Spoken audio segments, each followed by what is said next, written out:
안녕하세요. "어떤 일로 연락 주셨을까요?"에 대한 변협 등록 가사법 형사법 전문 변호사 지재훈 변호사입니다.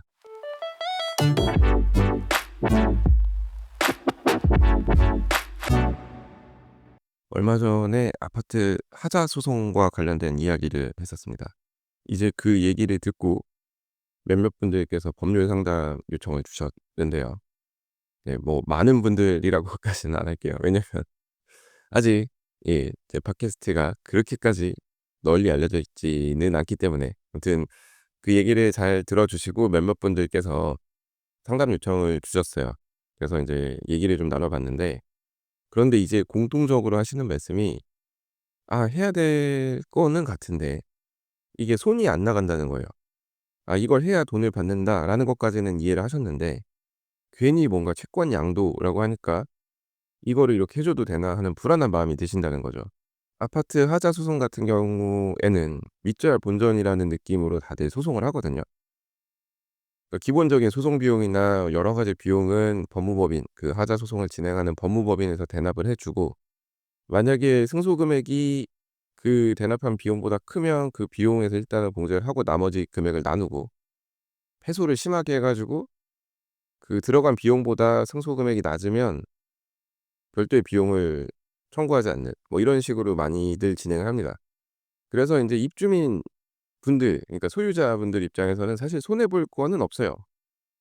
일단 돈으로만 따져 본다면 그냥 그 채권양도 관련 서류를 써 주시고 잊어버리고 계시면 됩니다. 그러면 알아서 뭐 소송 진행하고 어쩌고 저쩌고 한 다음에 나중에 다 끝나면 연락을 받게 되실 거예요. 이제 이거 소송이 너무 길어지다 보니까 이게 끝나고 난 다음에도 돈을 안 찾아가시는 분들이 계시거든요. 그럼 이제 이것도 또 문제긴 합니다. 이제 이 소송이 길어지는 동안 또 집을 팔고 다른 데로 떠나시는 분들도 계시고, 인제 그렇다 보면은 매도인, 매수인 중에 누가 이 돈을 가져야 되는지에 대해서도 또 문제가 발생할 수 있고, 사실 문제가 없습니다. 그거는 인제 명시를 안 했다면 기본적으로는 그냥 매수인이 가지면 되는 거고, 만약에 집을 팔면서 특약을 걸었으면 그거는 인제 매도인이 가져가면 되는 거고요. 근데 인제 어쨌든 그 돈을 받으려면 또 매도인, 매수인 중에 누가 가지기로 했는지 적혀져 있는 서류가 있어야 되니까 이제 매매 계약서 같은 것도 요구하는 경우가 있고요. 아무튼 언젠가는 돈을 얼마가 됐든 받게 되실 수 있어요. 그 금액이 뭐 크든 작든 간에. 인제 만약에 제대로 해서 승소해서 금액이 남는다면.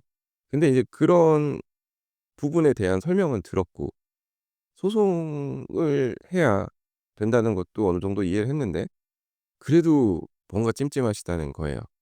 그래서 오늘은 이러한 얘기를 듣고 제가 느낀 바가 몇 가지 있어서 간단하게 한번 얘기를 해 보려고 합니다.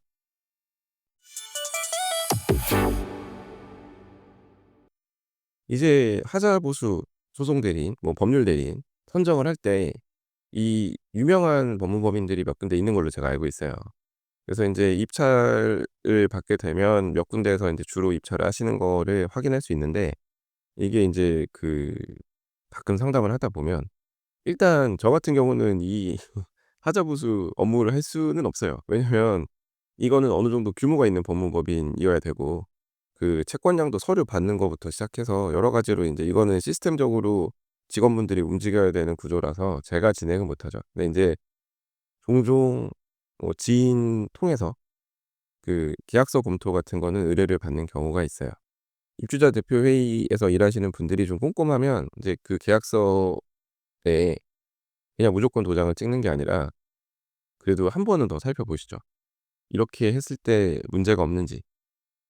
사실 계약서만으로 모든 그 리스크가 없어지는 건 아니지만 생각보다 계약서 대충 쓰는 곳들이 많아요. 나중에 이렇게 붙이면 이렇게 얘기할 수 있고 저렇게 붙이면 저렇게 얘기할 수 있도록 좀 애매한 문구를 써 놓는 경우가 있어요. 이제 그런 거를 좀 잡아내야죠. 그러니까 그냥 그 법무법인이랑 계약하기로 결정했다고 해서, 특정 법무법인이 낙찰이 됐다고 해서 거기서 내미는 계약서에 그대로 도장을 찍으시면 안 되죠. 이제 보면은 뭐 중요한 내용이 빠져 있는 경우도 있고 여러 가지 많아요. 인제 이런 계약서부터 사실은 그 법무법인들 간에 차이가 난다고 생각을 합니다. 진짜 계약서가 천차만별인데, 아무튼 제가 종종 검토해 드리는 계약서들 보면 정말 중요한 사항을 빠뜨리고 쓰는 경우도 봤어서 이거는 '왜 이렇게 했을까?' 의문이 드는 그런 계약서들이 있습니다. 그러니까 인제 제발 계약 체결 전에 그 계약서를 한번 미리 받아 보시고 좀 상담을 받아 보세요. 이게 "좋은 게 좋은 거다." 이런 식으로 넘어갈 일은 아닙니다. 나중에 분명 말이 나온다니까요.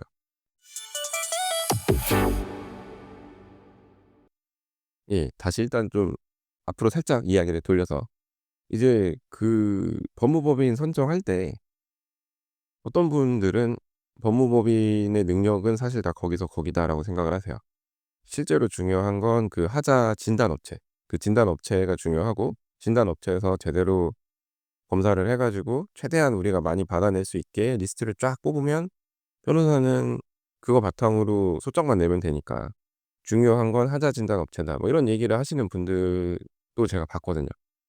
근데 물론 중요하죠. 하자를 최대한 많이 찾아내서 그거 가지고 합의를 하건 뭐 소송을 제기하건 예 그렇게 진행을 하는 게 맞죠. 물론 인제 간혹 안 좋은 사례들을 보면 인제 하자 진단 업체에서 과도하게 하자가 없는데 하자를 잡아 가지고 그거를 바탕으로 사건이 진행되게 해서 결국에는 모두의 손해로 돌아오게 되는 이런 일들이 또 없지는 않습니다. 어쨌든 그 하자 진단 업체가 좀 제대로 된 업체여야 된다는 거겠죠. 근데 이 하자 진단 업체도 당연히 중요하지만 법무법인의 능력도 상당히 중요해요. 이 법무법인의 능력이라는 게 여러 가지로 따져볼 부분이 있겠지만 예 뭐 틀린 얘기는 아닐 수 있어요. 하자 진단해 가지고 그 나온 숫자 가지고 다투는 거는 뭐 '특별한 게 필요한가.'라고 생각하실 수 있죠. 이제 세부적으로 들어가면 또 여러 가지로 다툴 쟁점이 있겠습니다만 제가 오늘 말씀드리고자 하는 거는 그 소송 전후의 과정에 있어서도 법무법인의 능력이 중요하다는 거예요. 자 하자보수 소송에서 최대한 돈을 많이 받기 위해서 제일 중요한 것은 채권 양도 비율입니다. 채권 양도를 최대한 많은 소유자로부터 받는 게 일단은 중요해요. 그러면 이 채권 양도를 최대한 많이 받으려면 어떻게 해야 될까요? 그 소유자, 입주민 잘 설득해야죠. 그리고 소유자가 그 실제 단지에 거주하고 있지 않은 경우에는 또 그 소유자에게 잘 컨택을 해 가지고 채권 양도를 받아내야죠. 근데 이 채권 양도를 받아내는 절차가 제가 이제 보면은 진행하는 법무법인마다 제각각이더라고요.